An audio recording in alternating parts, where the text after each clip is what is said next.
Hey besties, you know what time it is. Help me pick out my shower routine for the day. I need to buy something. No. If you don't come down, we'll never show you what So today we're going to be looking at more overconsumption on social media because it is honestly never ending, and you guys love watching the ridiculousness of it by the comment section. So I'm going to give you guys what you want: product placement, sponsor videos, luxury items being shoved in our faces everywhere we look now. It really does just become exhausting after a while, but some take it as entertainment. With the Super Bowl ending, half of the reason people watch it is the entertainment of the commercials, and now we're going to see those exact ads all over the internet because those companies spent millions of dollars for that 30-second Super Bowl ad. And when I say millions, I mean close to $8 million on average for 30 seconds. Absolutely insane. But clearly, from what we're going to see in this video, advertising works. We're going to check out some of the unbelievable overconsumption clips all across the board, including some of your comments from previous videos. So if you want to be featured in a future video, leave it in the comments down below. But we're going to start off this video with the cream, lotion, soap type of product, Overconsumption Boss. Hey besties, you know what time it is. Help me pick out my shower routine for the day. I have gotten so many requests to do a caramel scented shower routine, so that's what we're going to do today. Let's get into it.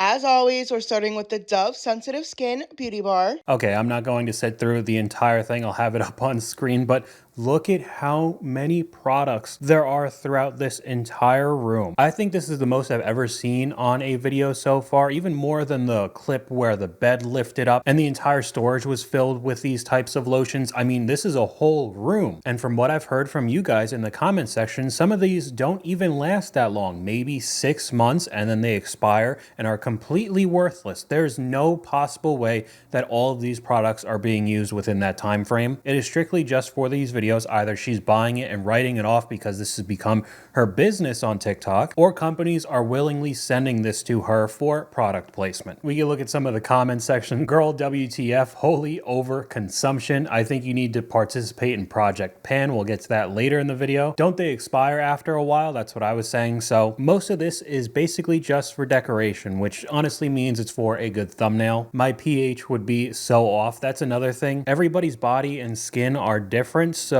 people have different reactions to these lotions and creams and soaps that everybody uses. And there are clips where people get horrible breakouts. Their skin looks terrible from all of these lotion products being used every single day. It's actually way worse than just not doing it at all. But of course, these types of videos and advertising works, whether it's subliminal or just a straight up sponsored post with 184,000 followers. Of course, she's got the links to a whole bunch of products, which means the affiliate program, and I bet she's making a ton of money off of these people. I mean, it says PR friendly in the description of her channel. That means she is getting tons of these products for free, but if you want any of them, you're going to have to pay. And I mean, none of this is cheap. So if you're going to get at least some of the stuff that I guess she uses on a daily basis, it's going to cost a lot of money. But we have a comment from one of you guys: consumerism is out of control with social media. Everything is a product, and it's even been taken to the next level. Like I said, entertainment. I know the Super Bowl ads for decades, people like watching them, but it's kind of a once a year thing. Every other time that there's ads on TV, especially now, people just pull out their phones and not really pay attention. But we are now actively looking at clips, videos, posts that are advertisements, and we're just consuming it nonstop like it's a TV show. But I thought this next clip would be good to put in for normal people because, of course, a vast majority of people don't have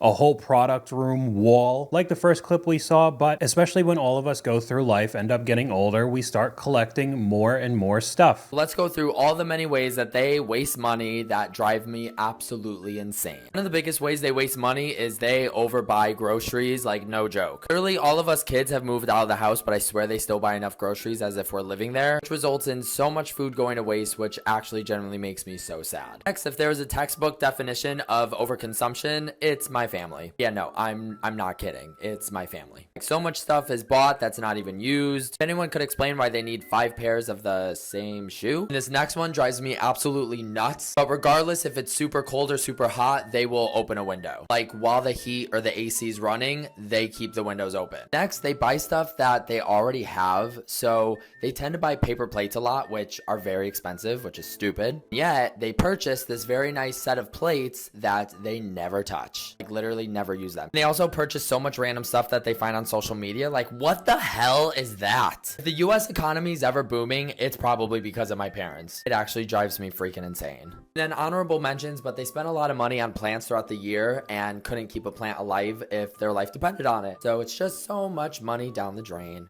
So these are more reasonable examples of overconsumption that normal people might actually do. I mean, I'm 100% guilty of the paper plates. I just like being able to eat and then throw it out. I know it's a waste of money, but how many times have you heard maybe an older relative, grandparents, great-grandparents passing away and then going into their house and they just have so much stuff? It's not like they were hoarders, but you just start slowly accumulating things year after year. It's not like you're actually becoming a shopping addict and just piling stuff on, but it just slowly starts to add up. So of course, with the extreme examples in this video, I think a vast majority of us don't do that, but this is one of the examples that I think all of us are a little guilty of and could do a little bit better. But a new trend of collecting items that I found recently was the food stools. Had no idea what it was until I found people having massive collections of them.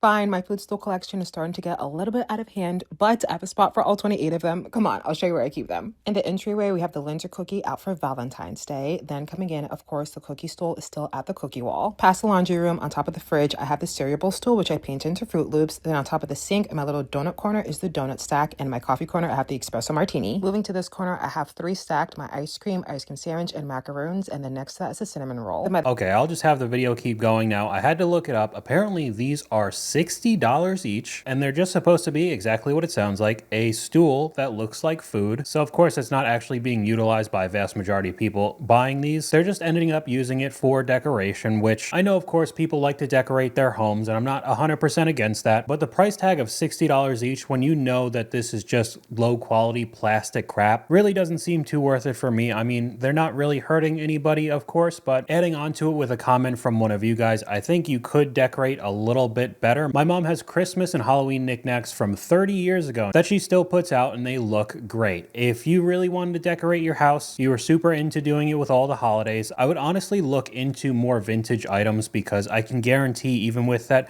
pretty high price tag, how many did she say she had? 28? You're talking about almost $1,700 worth of those food stools without tax that you know aren't going to last 30 years like vintage decorations do. This is not a one-off video. There's an entire niche on TikTok of people showing their collections, and if this is truly what you like to do, even though it does seem like a fad, I mean, you could do whatever you want. Hopefully you're not going into debt for it. Unfortunately, on this channel, that's what we see many people do. But if it was me and I really did enjoy decorating that much, I definitely go to vintage markets, maybe look stuff up on eBay. It might be a bit more expensive because of course vintage stuff is always cool, but at least you know it was built to last back then, instead of all of the plastic crap we're getting in every single store nowadays. It really doesn't matter. Almost every single company is doing it. Up next, we have one titled, "My mother-in-law has a shopping addiction, so my father-in-law put items she purchased this year that are still new with tags in a bag for her presents." Quite a long time pulling out item after item saying, "Oh, this is really cute. Wow, did you shop for this? Did you buy this for me? I really like it." Item after item. It took quite a long time for her to finally realize.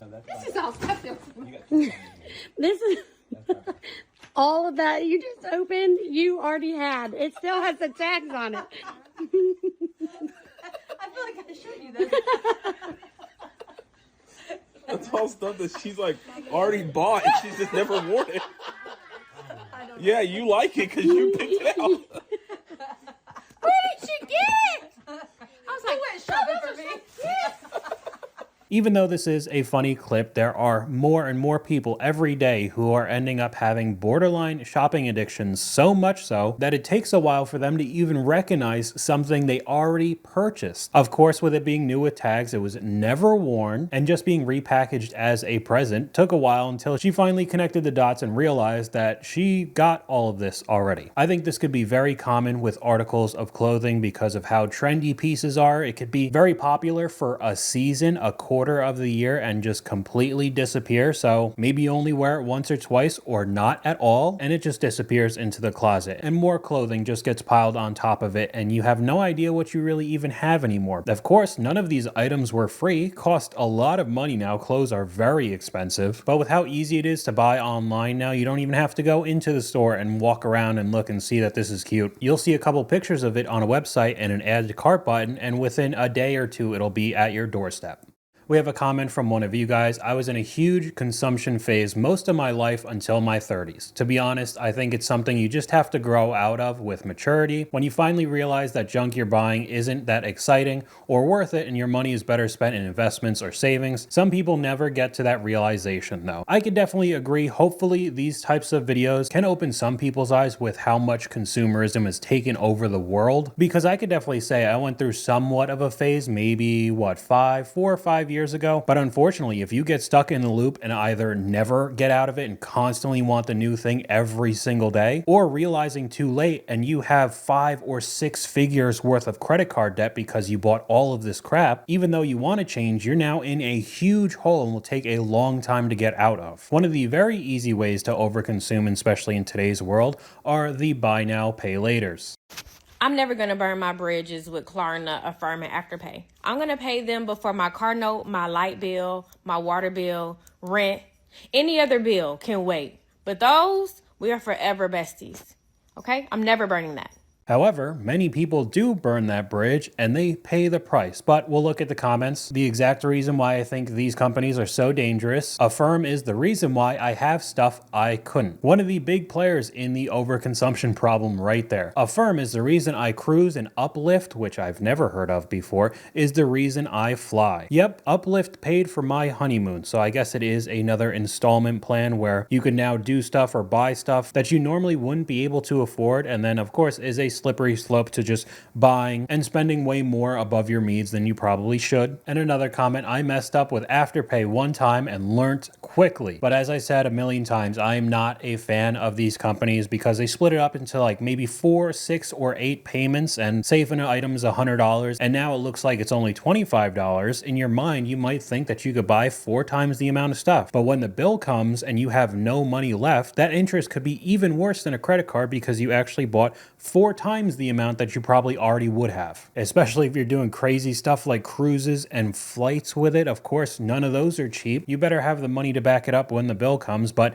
if you're using those payment structures, you probably don't have the money in the first place. A very dangerous game. Now we're gonna get into the luxury portion because of course it's gotta be in this video. This one's just insane when consumerism consumes your entire life. If you don't calm down, we'll never show you what Yeah, it does. Okay, calm down. Yeah. Okay, yes. You don't know what is it? Là, t'as causé un problème là. It's okay? Yes. We breathe. Yes. I don't want you to have a heart attack right now. Yes. It's not the goal. Yes. Okay? Anna. So, for today.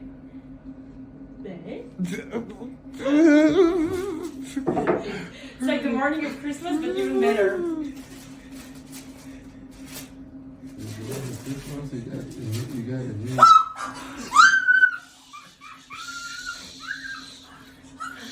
You don't know what it is. You don't know what it is. You don't know.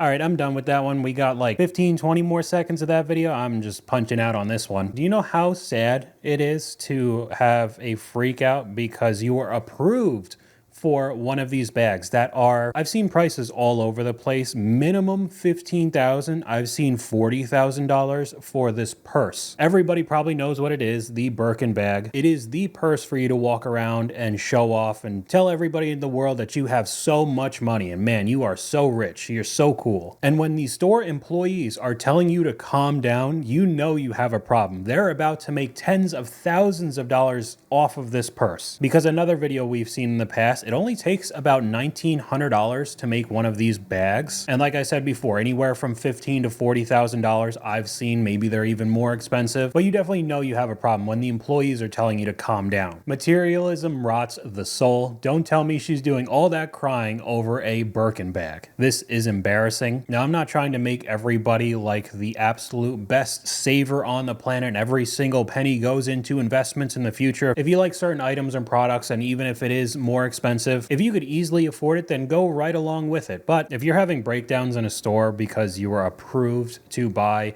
one of the most expensive bags, that the only real reason to have it is to just show off to others, because to be honest, it's not really even a nice looking bag. The mentality you have towards materialism has to be, honestly, like the comment said, rotting the soul. And another example of luxury not actually lasting that long, because at least that was one of the arguments, again, back in the day, vintage items, where these luxury prices were of course very expensive even 30 years ago, but you'd have the item for way longer than getting it at a normal brand store. Unfortunately, that's just not the case anymore, so you're still paying top dollar for items and they're not even lasting. Okay, so I'm just like sitting here, and don't get me wrong, like I love luxury, and granted, I did get this one off of Rebag, but how is this a Louis Vuitton wallet? And guys, it's like already peeling. I think I've only had this for a year, but I just think it's so crazy that all these luxury goods that we buy where it's like over $1,000 or like super expensive, and then the quality is just crap. Like, how is this peeling already? I don't understand. Like, is this fake? Did Rebag give me like a fake wallet? I don't get it. It doesn't look like I got a fake one, because like, you know, everything's like aligned and in order. I feel like that's usually how you can tell if something's fake, but I just think it's crazy. And I know there's like so many things going out about like Chanel too, where like the price keeps going up, but the quality is just literally going down. So I'm like literally at the point where I'm kind of just like, is it even worth it anymore? Now, we'll look at the Chanel products in a second, but that has been a big argument for the replica market over the past couple of years. And the fakes will probably last just as long as the authentic ones, but you're paying thousands for the real deal. The thing that I don't like about replicas is, of course, you're buying it at a heavily discounted price compared to the real. Again, trying to show off that you did get that item and have more money than other people. This is why you should never buy a new bag from Chanel unless you have money. Then it's totally fine. Do whatever you want with it.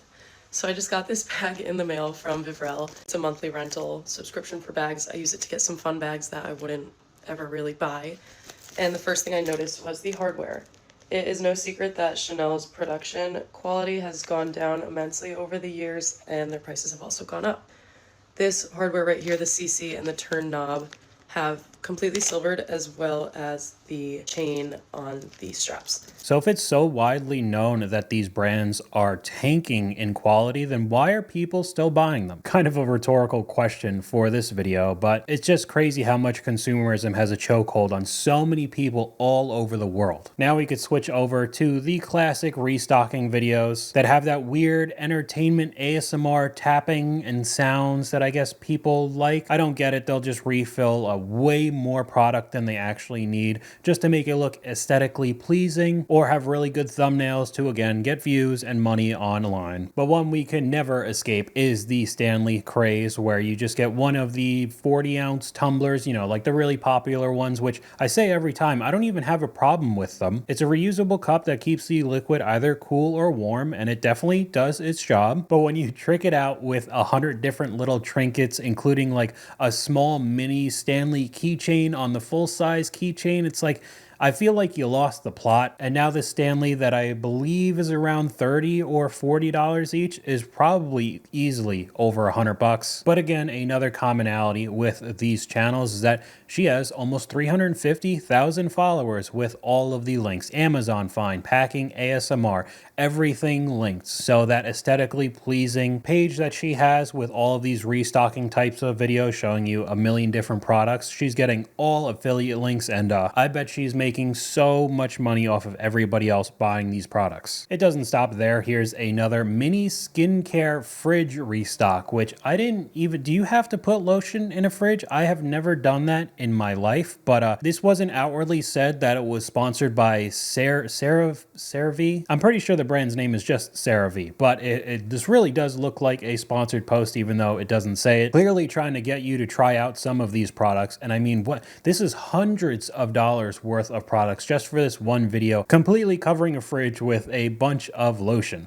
At least the comments section is seeing right through it. Do you use like a bottle a day? Yeah, that's what I was thinking. Like, that is way more than anybody possibly needs. So for some reason, I'm not seeing the hashtag ad in the caption, but one that I had to put in here just to merge a couple of the topics in this video. If you wanted your Stanley and the luxury, you could get the rip-off, definitely copyrighted company to do a Louis Vuitton Stanley, put the monogram on. That's definitely not allowed, but people will put it on absolutely anything just to make it look like they have a very expensive item, because of course somebody's going to do that in the age of consumerism. But we just have some more clips I have on in the background. This one's actually from somebody who is genuinely rich from Dubai. So when I talk about videos that cost tons of money, like all of these expensive shoes, either you're watching an influencer getting paid to show off all the stuff she has, a normal person going into debt trying to compete with those same influencers, or somebody who is genuinely very, very wealthy. Of course, that's not most of us all around the world, but these types of videos do well. So it looks like everybody has this kind of money. Here we have a comment from one of you guys. I used to work in retail, and a lot of people would buy clothes, post them on social media, and then return them 2 days later. They would end up getting the money for the clothes, and then they have social media likes, reposts, and the money that they would generate from that ad revenue. That's very common right now, but they'd end up returning all the clothes that they'd wear. So even that rich influencer lifestyle where they have anything and everything they want could most likely be fake. And there are many instances of people being caught red-handed. It's not just some theory that a whole bunch of these people might be returning the Amazon fines or the clothing hauls that they put up every single day. This is actually happening in the modern world. Here we have another subsection that's definitely interesting, to say the least. Come with me to go dumpster diving and see my best jackpot. Starting out at Sephora, I found a Dyson box. It said empty, but it was super heavy and a huge bag full of makeup. I peeked at the Dyson to see if it was actually in there, and it was. And the craziest part is they didn't cut the cord. Here's the bag I found. It was loaded with so much expensive skincare and perfumes. Everything was brand new. A lot of that was still sealed. And here's an overview of everything I found. This was an insane jackpot. The next best jackpot I had was at a CVS, and it was actually shutting down, and they threw boxes and boxes full of makeup away. As you can tell, I just kept ripping into them and it just kept coming. There's so much makeup. I've never found this much at one place before, and it did start pouring rain, so I was trying to hurry up and grab everything, but here's an overview of everything I found. That's crazy. And my last score is at an Ulta. I'm not sure if this was an accident, but that bag is full of Chanel makeup. It retails for over $5,000. And then I found this box full of skincare. There's also cologne in there. And just to show you the Chanel makeup, they didn't even open this bag up. There's blushes, a bunch of these liquid lips, which retail for $52, and then so many concealers. Let me know if you want to see a part 2.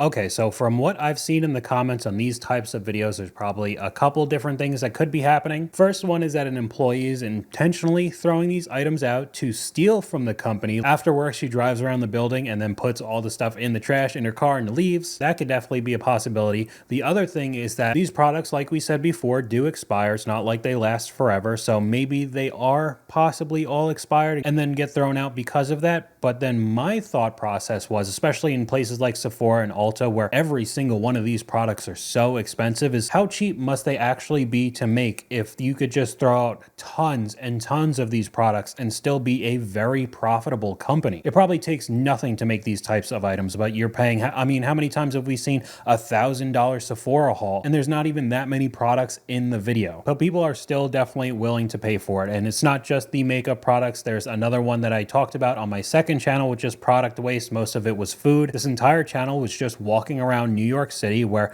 most of the trash is just on the streets because the garbage trucks just drives around all day and picks it up from each one of these stores. They're using clear bags, so everybody walking on the sidewalk could see that they're throwing out tons and tons of candy, protein bars, bread, and bagels, anything like that. Some of it was getting close to expiration, but others weren't. Some were just the holiday candy. It was the Christmas M&Ms, and because it's New Year's, they're now going to restock it it with the Valentine's Day M&Ms. They didn't go bad at all. It's just not in the right wrapping, so everything just gets thrown out. If that's not overconsumption, then I don't know what is. But we have another clip talking about luxury items from the exact same creator. Welcome to my first unboxing video. So excited to show you all the Coach purses that I bought from Dumpster Diving Mama. As you can see, they're all slashed, which is Coach's policy. This is what they do with unwanted merchandise. They order an employee to deliberately slash it so no one can use it. And then they write it off as a tax write-off under the same tax loophole as if it were accidentally destroyed. Coach actually has a repair program for their bags, hopefully their shoes too. So I'm gonna bring some of these into Coach and ask them to repair it for me, because according to their website, they really care about the circular economy. So with the increasing price and declining quality, again, how cheap must this actually be to make when they'll just cut up the items so nobody could use it and they'll take it as a tax loss, even though it's supposed to be high quality, genuine leather? Obviously, that's just not the case. Their margins must be ridiculous. But one of the positives I've seen, especially around New Year's, was the new Project Pan movement, which was many people realizing how much stuff they actually had, a lot of the makeup and lotions, and trying to use all of it, because it does just slowly start to pile up and then things will expire and you end up wasting money, even though it doesn't really seem like it throughout the year. So at least there are some positive outcomes from the rampant overconsumption online. But we're going to finish off this video with this clip. It's so great that we're having this conversation about de-influencing and underconsumption, but can we talk about how difficult companies actually make it? I have owned my cordless vacuum for 2 years, and recently the brush roller stopped working. And when I went to buy a replacement, it was nowhere to be found. Then I emailed them, and this is the response that they give me. You're telling me that in the 2 years since I bought this, not only do you not sell it anymore, but you're not going to make any additional parts for anybody who might need a replacement? I feel like when I was a kid, my parents would have vacuums for like over a decade. And my Beats are also 2 years old, and they've been giving me so many problems lately. I go to the gym this morning, they were 100% charged last night. They won't turn on today, won't reset, won't do anything. And I just don't know how to underconsume when it feels like everything that is being sold to me is garbage. And this is all done on purpose. I think one of the biggest examples is iPhones lasting about 2 years and then everything starts to go wrong. Maybe it's the software updates, things start getting glitchy, or the battery just starts tanking really fast. There is no repair program or getting a new battery. It's just buy the new iPhone. And that goes for almost any item now. People don't want you to repair old items. Just get the brand new one that, of course, cost even more than it did a few years ago. And that's how the cycle continues, and the quality could keep going down because people will just keep buying the new model instead of repairing something that's old. Forced obsolescence is in almost every market you could think of right now, and it's basically impossible to avoid. That's all I got for you guys today. Let me know what you guys think in the comments down below. YouTube thinks you'll like this video popping up on screen right now, but hopefully you guys enjoyed this video. If you did, please leave a like, and I'll talk to you guys later.